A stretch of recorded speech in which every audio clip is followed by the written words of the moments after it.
Welcome to the Astrotherapy podcast.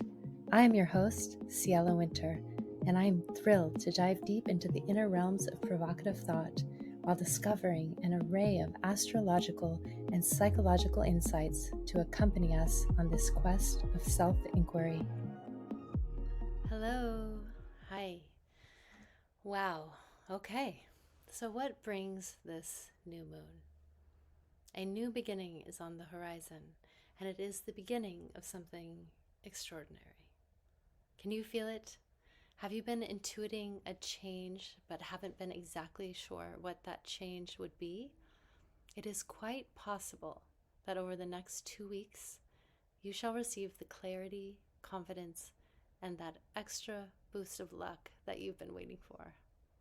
A Taurus new moon is one of fecund and fertile soil for planting seeds of vision, projects, health, and wealth.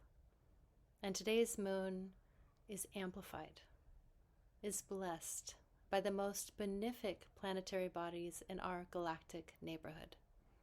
Venus in Taurus showers us with radiant love pulses, as well as magnetic pull to steep in our values and truly recognize what is important to us.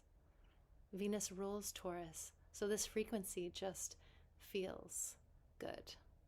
Here, Venus supports you to get crystal clear on your priorities, and when you do, everything else falls into place accordingly.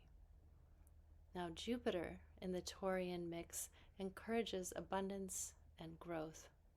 This is an expansive seed you are planting, so pay attention to what it is that you sow in this Taurian earth, as it will grow. Every new moon is both a fresh start and the end of the last moon cycle. Think of this moment as a threshold crossing, an opportunity to let go and shed weight from your most recent inner work processes.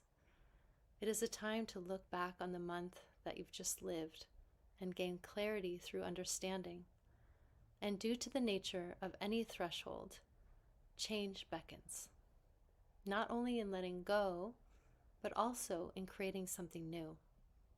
Uranus in Taurus is also conjunct this moon, bringing sheer unpredictability as well as some poetic electric shock to this moment. Change is necessary, and yet sometimes, especially in Taurus, there can be a slow to move, stubborn to shift, and some inertia to contend with. Uranus will take care of that, don't worry, and keep an open mind to all possibilities. On another note, Pluto went retrograde as of May 2nd and is very slowly pulling our focus to review our relationships and power struggles wherever the Aquarius-Capricorn cusp may land in your chart. Whether you are personally feeling this and navigating this internally or externally, we are bound to traverse the final return of Pluto retrograde through Capricorn on a collective level. Pluto stations direct on October 11th in Capricorn, just in time for the highly anticipated 2024 U.S. presidential election. Now, the very stoic and serious bridge between Capricorn and Aquarius is also one of rebellion and revolution. Pluto is finally wrapping its transit through Capricorn with a climactic, and maybe climatic expression of the end of the worst, let's hope, of the patriarchal era. Two of the oldest presidential candidates in history, one who is 81 years old and the other 77 years old, are prompting more political conversations about their deaths rather than their lives. The end is near. The end of what, you may ask? Pluto is Lord of the underworld, death, rebirth, transformation. The end is near for the manifesting shadows of Capricorn, which are emerging to the surface in order to be worked on within our own psyches. Capricorn is known as the kind of power-hungry, rigid patriarchy right? This is the shadow element, greed, Capricorn. For the last, let's see, 16 years has had Pluto moving through Capricorn. Capricorn representing government structures, institutions, and also art. Art as a manner or a way of expressing our emotions around the changes or our relationship to those institutions, to the government, to the structures.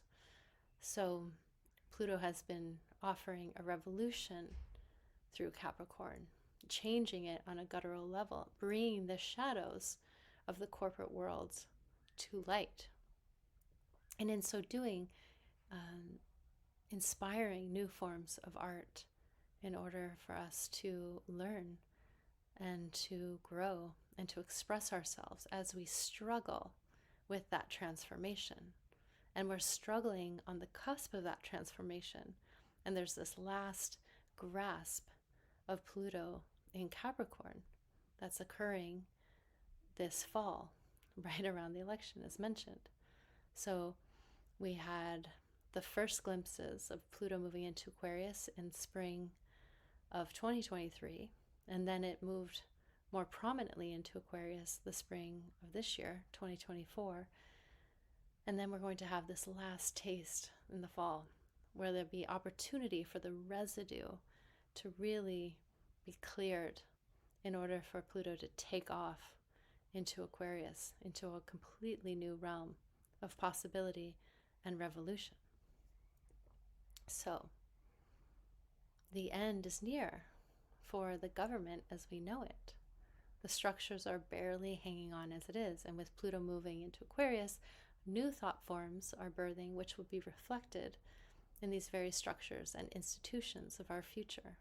And let's face it, the end is near for both of their lives. Speaking of these leading candidates that really no one likes. I mean, some people like one or the other, but a lot of people, myself included, are not fans of either. And I mean relatively, meaning the end is near for both of their lives, but they are much closer to the end than the beginning. And some of my very dear friends are getting on the RFK train, and I wonder how many of you have been exploring this. And I'm wondering what your thoughts are.